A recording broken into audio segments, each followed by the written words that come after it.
Today, we are going to talk predominantly about the Street Tree Master Plan, which is a draft plan that is currently on community exhibition. And so this information session is really to try and help explain the context about the master plan and show people how to use the new online functionality, because we appreciate we've taken it from the old PDF version to a new online version, which provides a lot of functionality and a bit of fun in terms of interaction, but obviously it can take a little bit to get used to.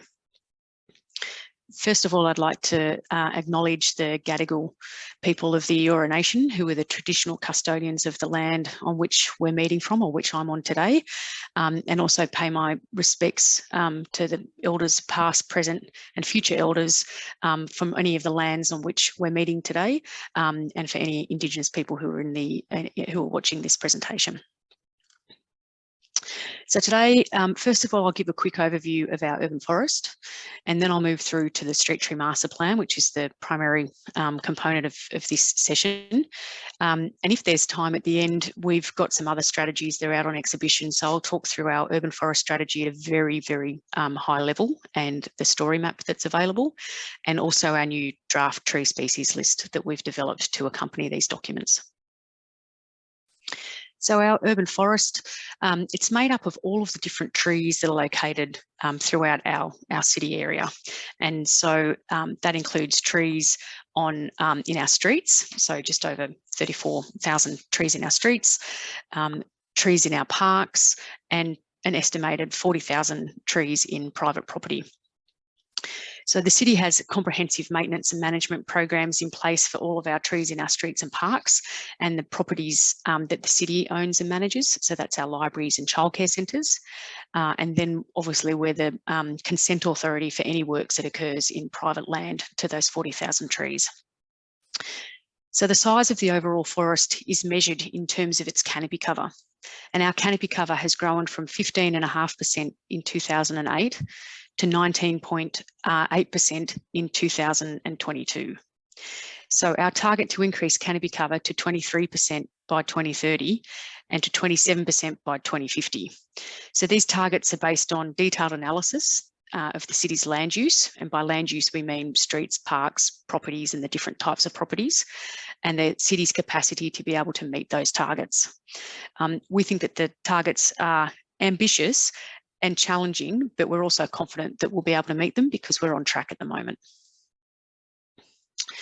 Why do we have so many strategies and policies and plans in place for trees?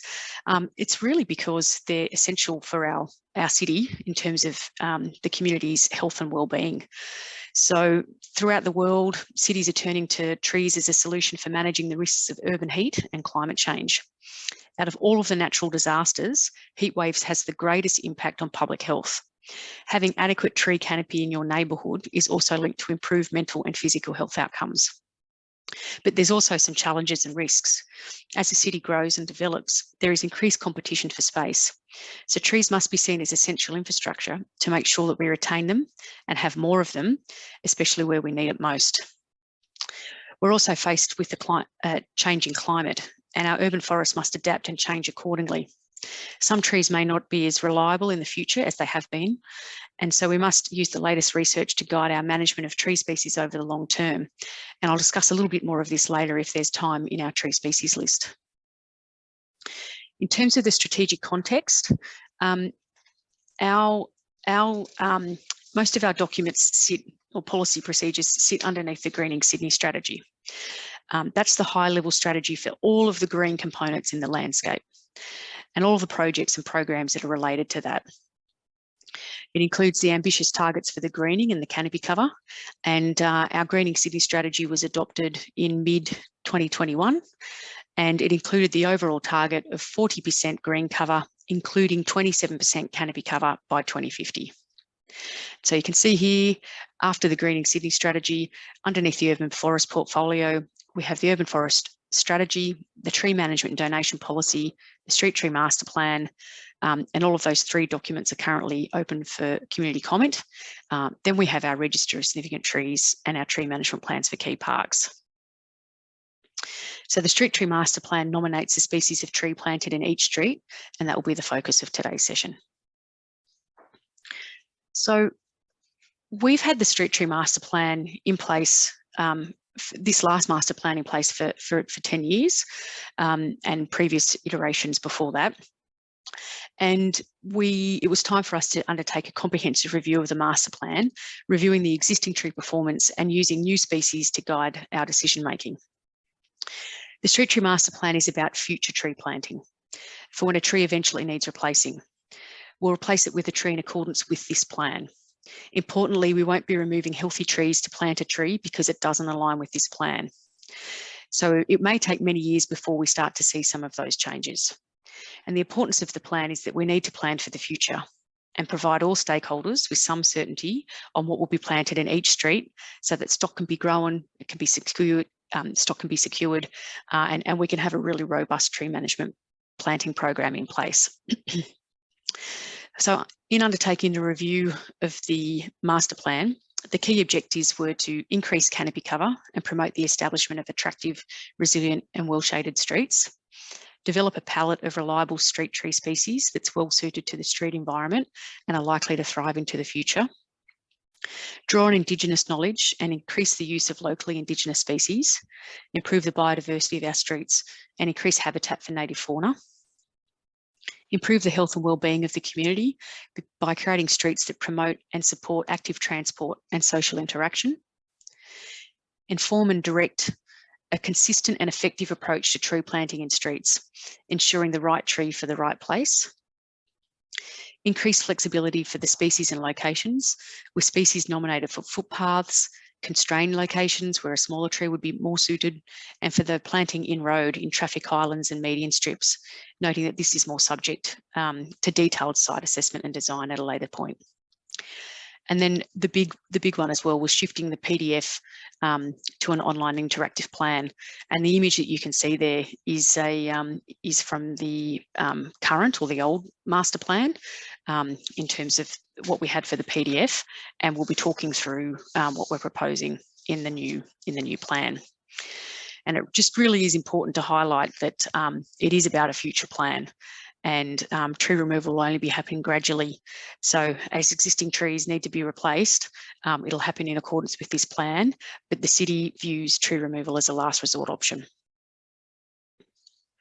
So in terms of the review process, just to understand the level of work that went involved, we engaged an external consultant, Arterra Design, to undertake the review. And this included in-field assessment, in terms of landscape architects, arborists, heritage, and an Indigenous ecologist, a sub-consultant called Kieran Dunn. So they had a project team who were literally out there pounding the pavement and looking at different streets, all of the different streets, and coming up with the first initial review of the plan.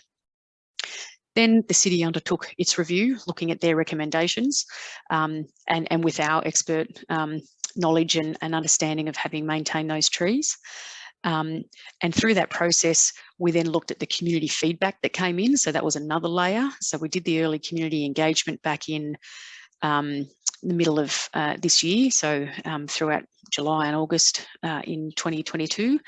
And that really helped us in terms of understanding, some issues that the community may have that we can hopefully address as part of the new species selection. And then we were finalising that selection, and we've put that plan out to the community now for comment. In doing that, we used a new online system that was developed by the city's spatial team, who were a fabulous, very dedicated group of people who are able to come up with some fantastic mapping to help manage a lot of our assets. And that's quite an industry-leading tool for us. So we're really hoping that the community and all other stakeholders find that the tool as useful as we do. So going through that, we had every single street segment. And so the plan that you can see on the page there shows that for each street, there's particular street segments. So you can see the little lines dividing up a particular road. And what that means is that we're able to really make a decision for that particular street segment. So where, for instance, the conditions may change. So for instance, the road may widen or the footpath may widen or become more narrow, or there may be more awnings. We're really able to have a more nuanced plan for each individual section in the street. There's just under 5,000 street segments, and we need to be making 5,000 decisions per street. So that's in the footways, so obviously a footpath on either side of the road, constrained, that's that smaller planting location, traffic island, and medians. So lots of decisions that were being made over that period of time. I mentioned earlier briefly that we undertook community engagement, and we had 559 responses received. And as you can see by the map, it really was located well throughout the LGA in terms of the different submissions. And people came back with a straight 25% loved what we were doing, had no real further feedback or issues that they wanted addressed or amendments required. And 75% of people gave us some feedback saying, look, you know, this may be good, or on the opposite, this is not working. Can you please make an amendment? And we've gone through and had a look at each comment. Some of the key themes related to plane trees, which is no surprise there. We understand that that's been a bit of a concern for the community for a range of reasons. The most common concern is regarding about the potential for the trees to impact people's allergies or hay fever and those sorts of issues. The canopy cover increase was the next most common request, and that was an increase in canopy cover either across the city or for a specific area or for planting in a specific location. And overall, throughout the survey results, the majority of people, I think it was over 65% or 70% of people were looking to see more inroad planting as well, which was good for us to have that feedback. In terms of general positive comments, generally supportive comments of, you know, that people are really happy with a particular kind of tree or species or greening that the city's been doing. Other people raised existing tree issues, so there might be some legacy plantings, so trees that have been planted some time ago, and there might be some issues with those existing trees. So some examples of those include some figs in some streetscapes that people have got some concerns about. And then the native tree species, there were quite a few comments, most people wanting an increase in native species. Lots of people also wanted an increase in deciduous species as well. And unfortunately in the Sydney area, there's not a suitable native deciduous tree. So we need to be able to balance that summer shade, winter sunlight, and with the native tree component. And then there were species-specific comments. So some people particularly might love a jacaranda, or they might hate a jacaranda, or the paperbarks, love and hate, planes, love and hate. And I think that that's what that all sums up. And that the last point that I've got there is that with lots of people's and individual views, the city recognises, and we ask the community to appreciate, that we can't please everyone in all of the time. In some of the feedback that we received, it was neighbours next to each other that had, you know, absolutely opposing views on what they would like to see, and it would probably be the one tree out the front of their house. So in most instances where we can, we'll try and support the community feedback that's received. However, at the end of the day, we also need to take into consideration a lot of what's required for the trees and what's required in terms of soils and you know, water and winter sunlight, deciduous, all those sorts of things, and also what's required in terms of canopy cover and providing you know, the best possible outcome for our street tree master plan and community as a whole. So having gone through that whole process, the key changes that we've made to this street tree master plan was an increase in the number of species. So that's increased from 68 to 81. And that street tree master plan will represent the intended gradual transition of tree species in streets over a longer time frame. So with that increase in the number of species, it's mostly due to native or locally Indigenous trees and more evergreen trees in terms of the actual species diversity.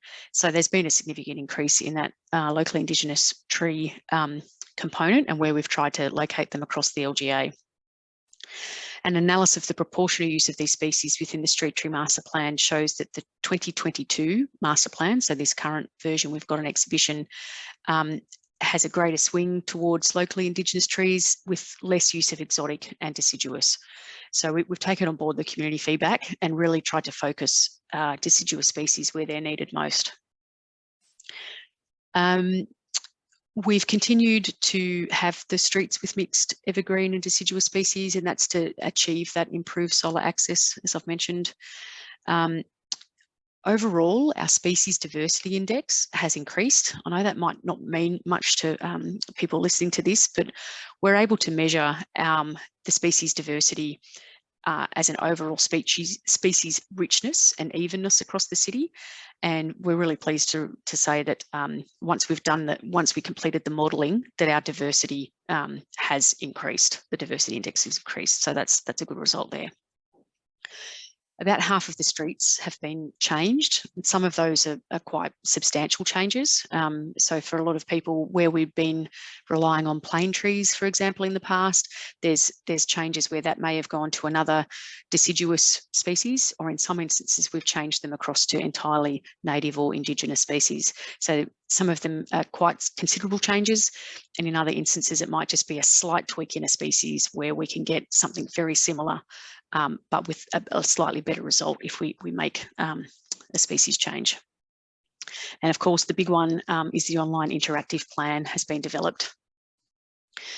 So in terms of the Street Tree Master Plan, we've got a couple of different places to go and look at. And so I'm just going to navigate to those now. So just bear with me for a moment.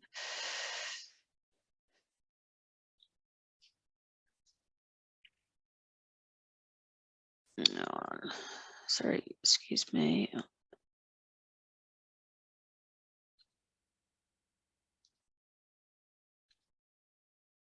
Okay, so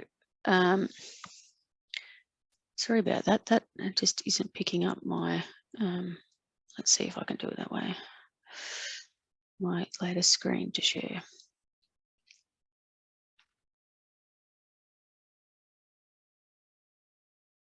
Okay, hopefully you can see that screen now.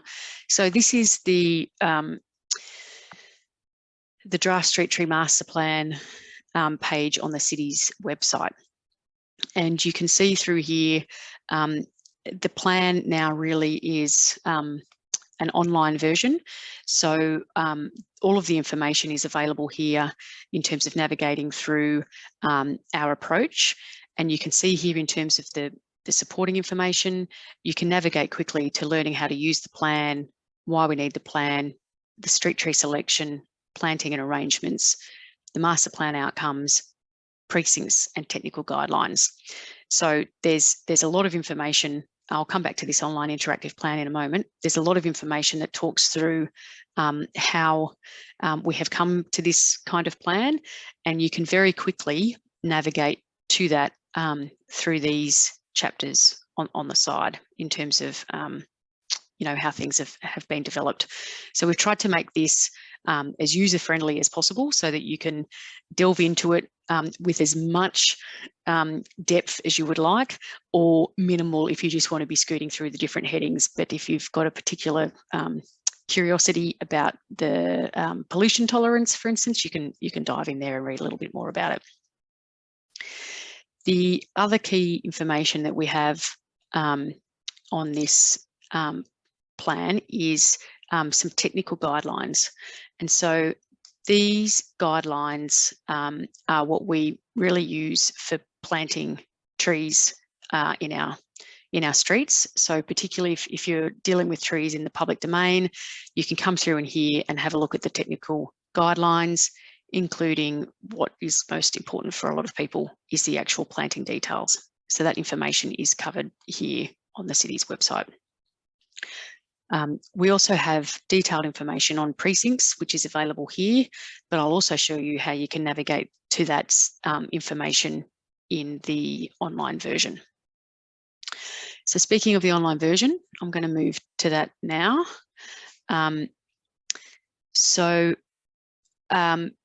When you've opened up the Street Tree Master Plan, there's a introductory page, which is just confirming that the plan is on exhibition until the 28th of February. You can see here that it nominates the different trees throughout the streets and the different planting locations. So clicking on this arrow, really important to understand that there's the different planting types. So there's general footpaths. So that's the zone between the road and the property boundary. There's the constrained footpath locations. So that's where some streets may have areas where the space is limited, and then we'll use a smaller tree. That really is by exception. And then there's the traffic islands and median strips where we've been able to assess that there'd be sufficient room, but that requires subject feasibility and consultation, particularly for things like underground services and other issues that we need to work through in terms of that design constraint in streets. And then there's also some information here about how to use the plan. So there's the map view, which I'll talk through in a moment. The advanced filters, which is also up on the side, which I'll talk through, and some help. And you can also give some feedback. So once you're familiar with that, you just need to press on this "I understand" and let's go. So once we're on this, once it's this screen, the first thing I'm going to talk you through is this map view. So you can see here we have the three different buttons: map view, advanced filters, and help. I'll start with the map view. And the key thing here is don't be worried if you get a bit lost or if something doesn't work, and if you've found your way down a rabbit hole, because you can literally just start again and it will take you back to the very start of the Street Tree Master Plan. So you can't break anything on this. It's literally indestructible. It's just about learning to navigate your way around. So there's different options. If you're really familiar with where you live and you want to zoom straight in, you can, or you might just want to punch in an address. So I'm just going to put in 100 Harris Street, and it pops up here and it gives me the option. And it zooms in to that address, and it shows me here on the plan, on the map, where 100 Harris Street is. And it's outlining to me that there's these species that are proposed to be planted. And so I can see the names here on the side of the footpath, but that's what's planted in the footpath. There's some more information that's contained over here within this window. So for instance, on both footpaths, we'd be able to plant the Japanese Zelkova, so that's a deciduous tree, or a yellow bloodwood, a Corymbia eximia, which is a indigenous species, locally endemic species. And if you're thinking, I don't know what a Japanese Zelkova looks like, I'm really curious, that's fine, because you can press this button and it will automatically search Google. Sorry, it's a little slow. I think I've got too many things open. It will search for those species and pop up and provide you an example. And it's the same here with the gummifera, the Corymbia gummifera. So you can see what that is going to look like. You can also navigate down here and see that they're proposing constrained. So it's a scentless rosewood that's proposed. So if we couldn't get in a large Japanese Zelkova or a yellow bloodwood, say for instance there's an awning that's sticking out, then we would look at planting the sunum. And if we were able to have some traffic islands down Harris Street, then we'd be looking at planting that yellow bloodwood. So you can see here that it is quite nuanced. You do need to be thinking about which side of the street that it's talking about, in terms of whether it's both footpaths or if it's on a different side of the footpath.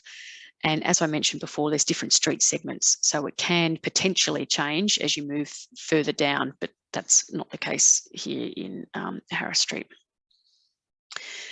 So the ultimate selection in terms of what the city may choose to plant here, if we have this choice, is most likely influenced by issues such as nursery stock availability, or the tree size, or the available soil volumes, or special characteristics of that individual planting location.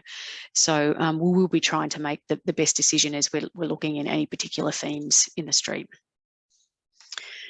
So once, for instance, we have done this, if you're there thinking, that's really good, I'd just like to maneuver along and see what's happening here. So this section of Harris Street, as it goes further north, it maintains that Japanese Zelkova and the yellow bloodwood. But as we head further as we head further south, that's what it maintains. And as we head further north, you can see here that we're looking at the Sydney red gums that's proposed. And if you're not entirely sure, you can just click on this, that clears it, and select that next street there that shows what's proposed in those streets. On the side here, you can give feedback, and that's what we're really after at this point in time from the community, is to have looked through the different sections here and give us some feedback about the selection. So when you click on this, it's going to open in the survey. It will automatically populate for us which section of street that you're talking about. So you can see that you're commenting here on Harris Street from Scott to John, and you can tell us that you agree with everything or that you agree with some of it. Maybe you only agree with the footpaths, but you don't agree with the constrained selections, and maybe you don't agree with the species for the traffic islands. You can put in some comments, and that will come through to us. So you can specifically showing us what your comments are about that particular section of the street and the different species. So you just include your name and details, and that you agree, and submit. So we've tried to keep it as simple as possible. So you might agree with none of it, and then you fill in that information, or you might agree with all of it and say, great job, council, and that's what we're hoping for. But we appreciate there's lots of different views, so we're obviously looking forward to everyone's comments on the plan.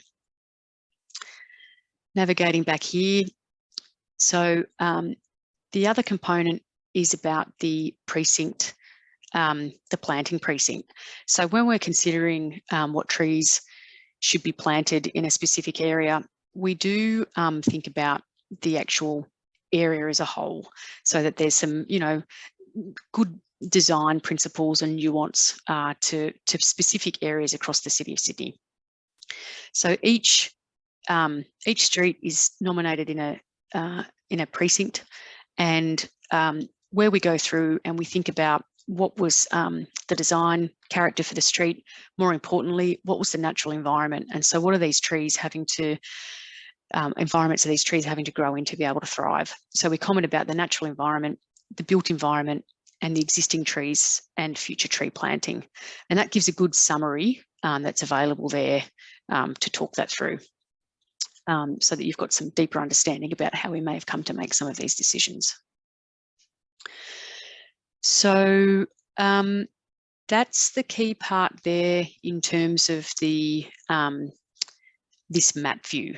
So I'll just show you again. You can easily zoom out. You can easily navigate around. And if you want to do something, you just clear the location and you click on another street segment, and it will pop up again in terms of what's proposed there. And if, for instance, you click on an area and it won't kind of work, it'll tell you, alert, street not found. That's okay. You just close this, and then you just click on another street segment. You just try and get it between those green lines. So really straightforward in terms of trying to navigate around that. And you can go to your heart's content in terms of zooming out and zooming in if you want to have a look at the broader area in a particular suburb. So now I'm going to talk about the advanced filter.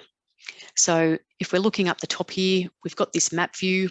This is as close to the Street Tree Master Plan that the current version that we've got. But the advanced filter is particularly helpful for those of us who are managing the urban forest. So that includes council staff, but also our service providers who are planting a lot of trees, the same as developers who are planting trees, any landscape architects in the area, and particular residents who love trees and love data. So we're hoping that this provides, a lot of interactive ability to understand our LGA. And again, I remind you that you can't break it, so be brave and give it a go. So the important part about this advanced filter is it does only work on a laptop or a desktop computer. It's not suited for your handheld, like your mobile phone device. So just one important point to note. So on this advanced filter, you'll notice that there's filters that run along the top line here. you'll also see that there's a how to use in this pane. So that stays there so that you can navigate your way through and understand. This information panel populates once you start to make some selections. So it'll look a bit, you know, standard until we start to do things. And that's the same with the data table as well. So as a quick orientation, you've basically got the map, you've got information where the species will pop up, how to use, and then a data table that will populate. Now these filters at the top of the page will start to select things down. So as you go, it will start to narrow the choices as they work along. So let's, for instance, seeing as though we were in Pyrmont before, let's go back to Pyrmont. And automatically it has narrowed in to that section. So you can see there, it's just in the area.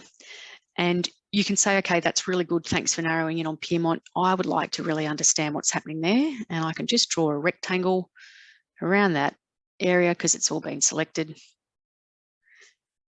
And it's going to load up. It is going to load up the information here. And so you can start to see it starts at Bowman Street.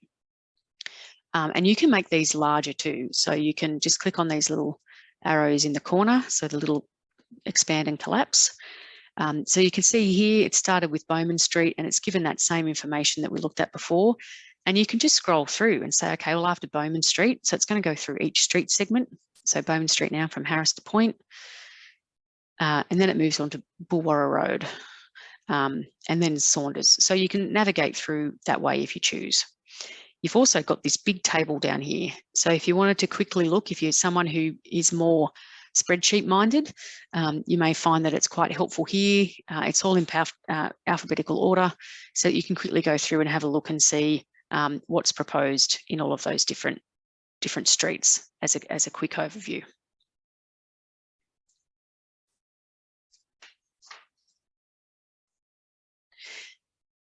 Once you've done that, you might be there thinking, well, that's really good. I'm happy with what's in Pyrmont, but now I'd like to narrow the search, because really what I'm interested in is what is, I'll do dormancy, what is evergreen in Bowman Street. And you saw a slight change there, but actually I'm really interested in what is locally Indigenous. And you can see here already, this has narrowed itself down because there's normally 3 options. There's exotic, Australian native, and locally Indigenous. So already this is saying that all the evergreen species in Pyrmont are Australian native or locally Indigenous.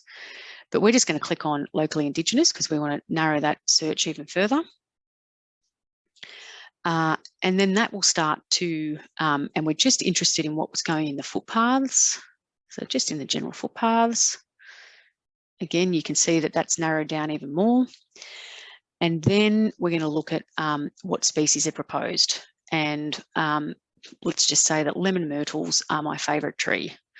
I'm not saying that they are, but just in case they were, you can see here that's just narrowed down exactly where we're proposing to plant lemon myrtles in that Pyrmont precinct. So we've narrowed it right down there. But because it's your favourite tree, let's kind of do something a little bit different where we say, let's find all of those lemon myrtles across the entire local government area. So I'm just going to reset these.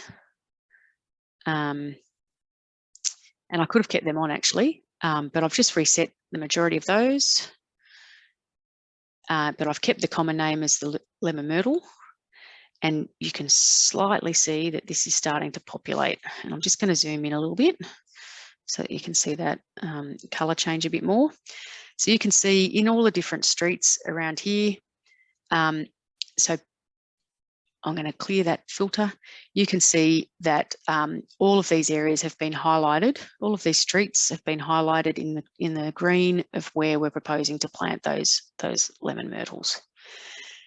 And you might think that's brilliant. I'd like to get a spreadsheet copy of that. Thanks. And again, I'm just going to come in here and I'm going to draw a rectangle around that LGA, and it's highlighted all of those and it's popped them all into the list. So you can see here, every single street with that species has been included. You might think, gee, there's only 20 streets there, Karen. There looks like there's more than 20 streets here. That's just a little limitation on how many streets this park can pop up. But it gives you the first 20, so hopefully that's helpful. And if not, you can always narrow it down. So again, you can say, oh, look, that's really good, but actually I'm specifically interested in this area here in Chippendale. And rather than draw a rectangle, I want to draw a lasso because I just want to be able to make sure I pick out some streets and not others, because that's the exact area I'm interested in, and that will pick that up like that. So really helpful tools in terms of all of those areas. So then you can just unselect here. So that's deselect all, and that's just deselected what I just highlighted. And again, you can come in here and reset. And how you can tell is that everything is saying select, select, select, select, select, and select. And again, you can search by botanic names. You might just have a particular species that you're interested in. You can search through here and find out where they're all planted. So I'll just run through that example again, because it might help. You might want to do, for instance, evergreen species, and you might want to do, see how, for instance, there's the 3 exotic, so with 3 different origins. You can select this time the exotic, and you can see here that the number of sites is quite limited because we try and preference native trees where we can, particularly for evergreen species, obviously. For deciduous species, we still need to use exotics. And then you can come in here and this list has already started to be narrowed down. So you can see that it is only evergreen exotic species that are listed. So it gets quite helpful in that regard. And you might say, look, just show me where all the little gem magnolias are. And that will pop up there. And then you can select them again. This time, let's draw a circle. Let's just draw a circle around, you know, in that area in glebe. And that will pop up with those different streets. That's where it's proposed. And you can see here, in terms of them, that it's proposed as a constrained, because obviously most people know magnolias and they're quite small. So we've got them here as a constrained species. So you can, if you've got down to this point, you're there thinking, oh, gee, how do I get out of here? I just want to go back to that other view. You can just press on this view. It's remembered you here, but you can just clear it again. And you can move your map around. You can select on different things. You can type in your address here. And you've also got this help button here with a bit of a video showing how to use that. So that's the key part there in terms of the online Street Tree Master Plan. And we really hope that you like it as much as we do in terms of that functionality. But if you've got particular things that you think may help, you know, please feel free to provide us with that feedback as well so that we can adapt these to go. So now I'm just going to move back to my screen share, back to the presentation very briefly. Hopefully you can see that now. So in terms of that functionality, so we've talked through the website. So a reminder that there's the website that actually has all of the reasoning and how we came to develop the plan, and then the information about the precincts as well as the technical guidelines. And then you can navigate to the online plan from that page. And then we've talked through this functionality here in terms of that demonstration. So the simple and advanced versions, the different functionalities. So particularly up here in terms of selecting the different information that you need, how you can expand and contract in the different sections. And then obviously that there is a help button. So feel free to use that. What we also have open for community consultation at the moment is our urban forest strategy, which includes a draft tree species list and also a tree management and donation policy.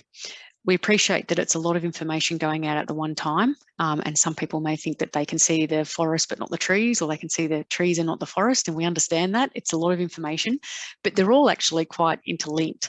And so it's quite helpful to be going out at the one time, talking about very high level urban forest species requirements in terms of diversity, and then delivering that as part of the street tree mass at that point in time. So they're all available through the Sydney Your Say page. You can easily navigate to that, and you'll see the 3 different types of talks.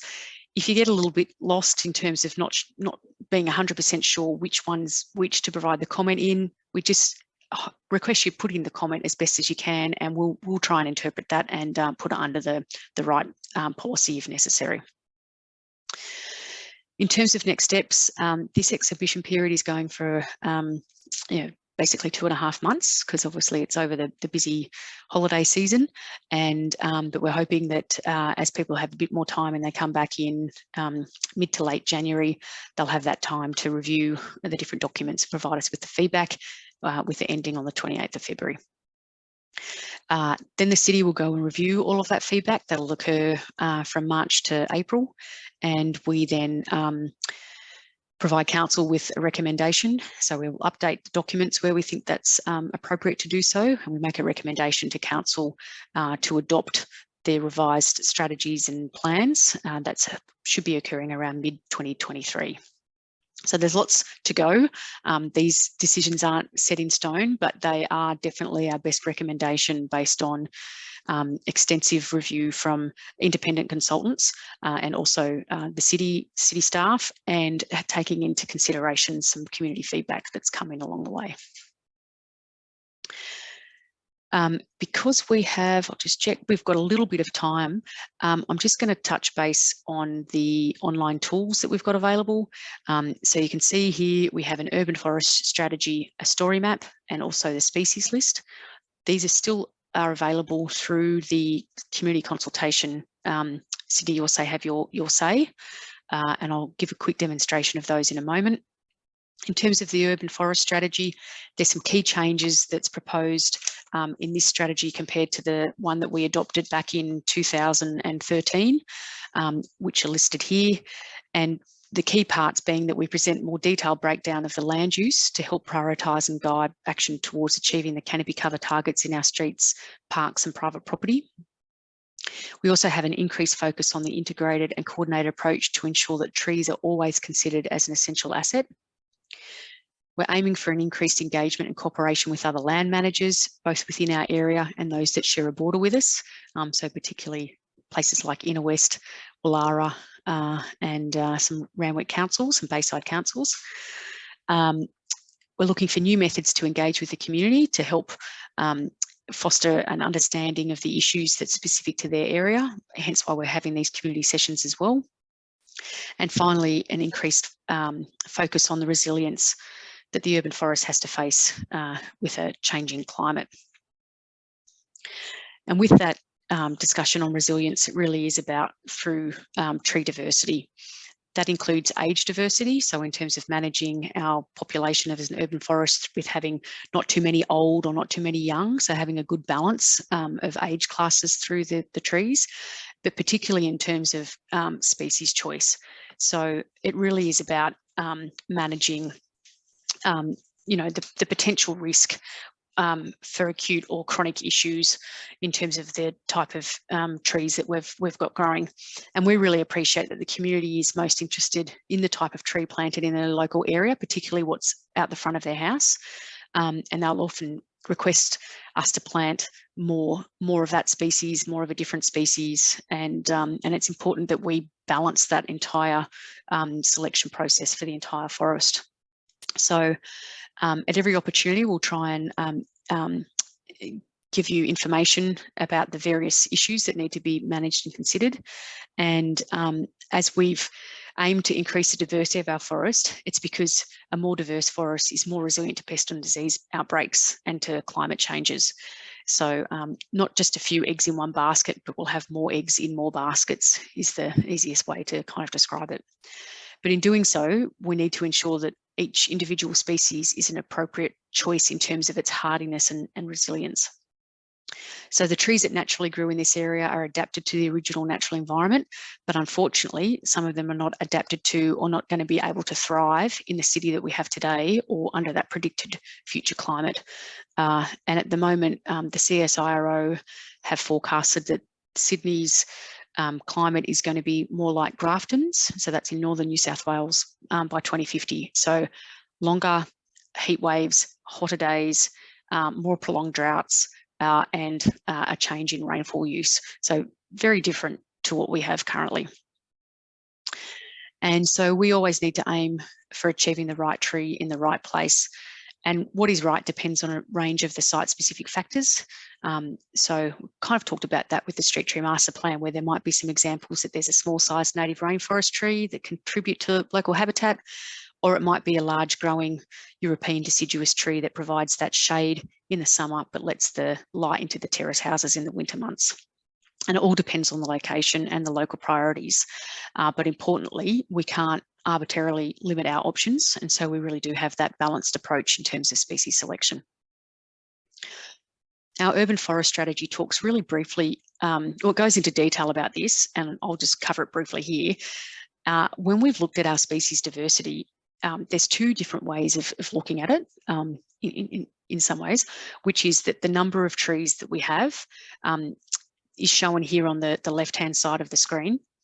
And what that is showing that the number of each species that is more than 10% of the tree population within an 800-metre radius is shown here. So you can see if you were to click on any of those little square points, that measures 800-metre radius, and in these different locations, it's showing that the plane trees, for instance, up here are more than 10% of the tree population. And through this inner city component here, it's the brush box, the Lophostomus concertus, and then the paper barks down here in the south. So you can start to see the dominance based on the number of trees. So in the new Victoria Park development here near Green Square, you can see that the more recently planted are the spotted gums, that Corymbia maculata. So that's number of trees. But some of these can be young. In some instances, they're actually really old and they're large. So that's when we're measuring the size of the trees, and how we do it with forestry is talking about its basal area. So this shows that the trees, this map here shows that the trees that we most rely on for canopy cover and shade, and that would be most noticed if they were removed. For instance, if they were impacted by a pathogen or some kind of disease, or they weren't able to withstand the future climate change that's predicted. So you can see here in the north, we've got the plane trees, but more figs start to come in. So thinking around Hyde Park and Cook and Phillip Park. So you can see that there's different types of figs that come through here. Still some brush box here towards the east, but wow, what a whopping difference is made by the paper barks here in the southern part of the city. So hence paper barks for us are incredibly valuable. They're large, they provide a lot of canopy, and we would miss them.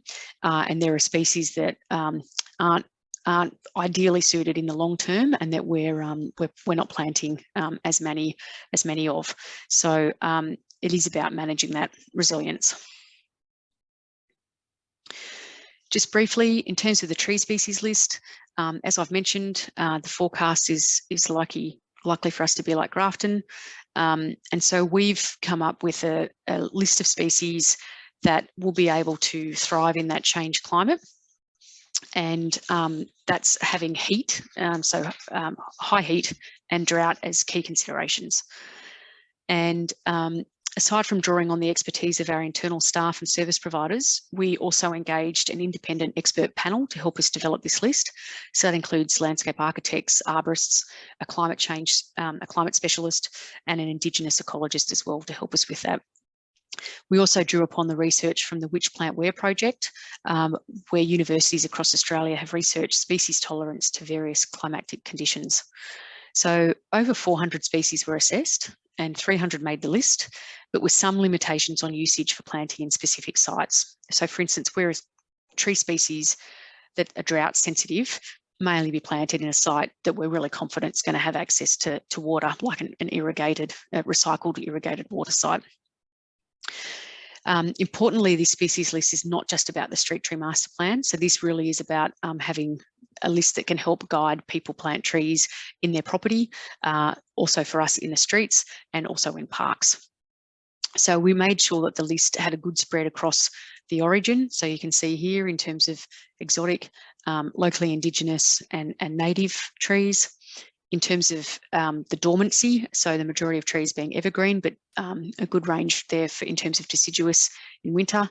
And deciduous in other are trees like jacarandas that lose their leaves after winter as it comes in and they get their purple flowers. So that's hence why that's deciduous other sounds a little odd, but that's what that's about. And then you can see here where looking for species that's going to thrive under the warmer conditions. And with that, we're looking to trial some species. So they may be some that are suited and are growing well in northern New South Wales, southern Queensland, and in other places around the world. So we'll be trialing about 25% of the species list. We'll be increasing 3% that we're really comfortable with, and limiting the use of 7.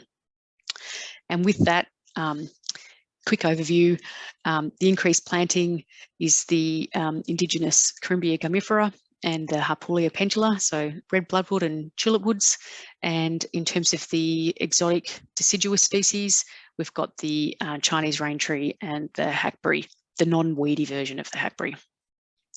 In terms of those that we're limiting in terms of any new plantings, is the plane tree. So we've only got, I think it's only 3 streets in the LGA, 3 or 4 streets in the LGA that we're proposing plane trees be planted.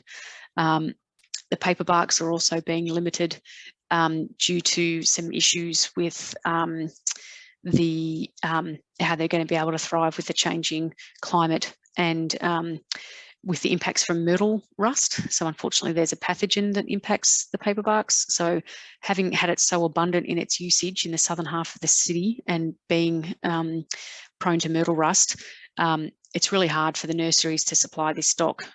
So we're phasing that out over time. And similar issues in terms of the Rubinia and the Simon's poplar in terms of their usage and not favouring the warmer conditions in terms of and some pathogen issues with the poplar. And some of the species, so the good news in terms of things that we're trialling, we're really looking forward to planting some of these scentless rosewoods and some wild quince. So they're definitely species that we're looking to plant in as constrained species in our street tree master plan, and then for some other species for places like parks where we've got more room in terms of some weeping paperbarks and some Portuguese oaks. So I appreciate I've gone through that pretty quickly, but hopefully that gives a good overview about all the work that the city has been doing.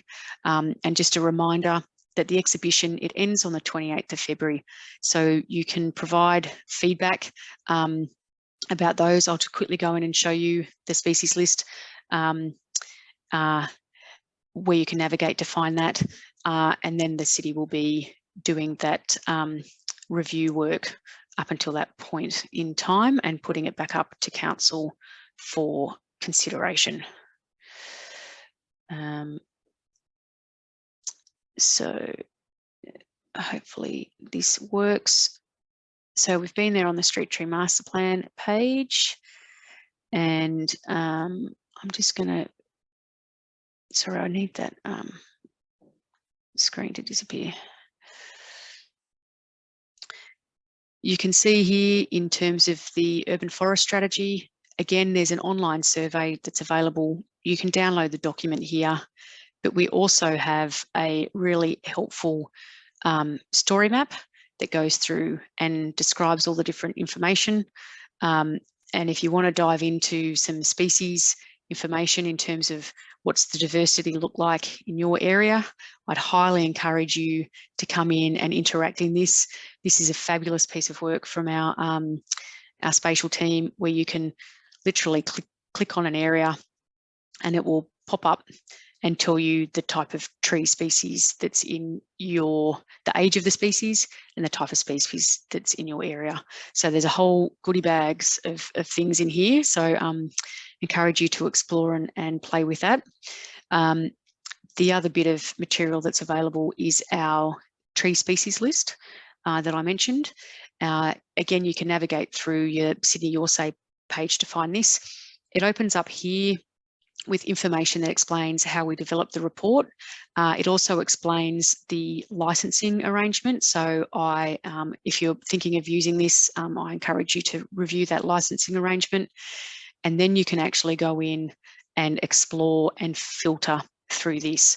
Again, this is one that if you get a little bit lost, just close it and open it again, and you can easily come in here and filter. So you might know a particular species that you're interested in, or again, you might start with the trees that are, you know, a particular dormancy. So if you're really interested in having something that is deciduous in winter in your place, you can navigate through here and look at what species might be there. And you might only want a small tree, and you can start to pick through those sorts of issues. So you can just pick something as it goes along through here. I'll get it down even smaller. You might want something really small. And this automatically populates in terms of that list. So really helpful tools that are available there, and we hope that you enjoy them. And with that, I will stop sharing my screen.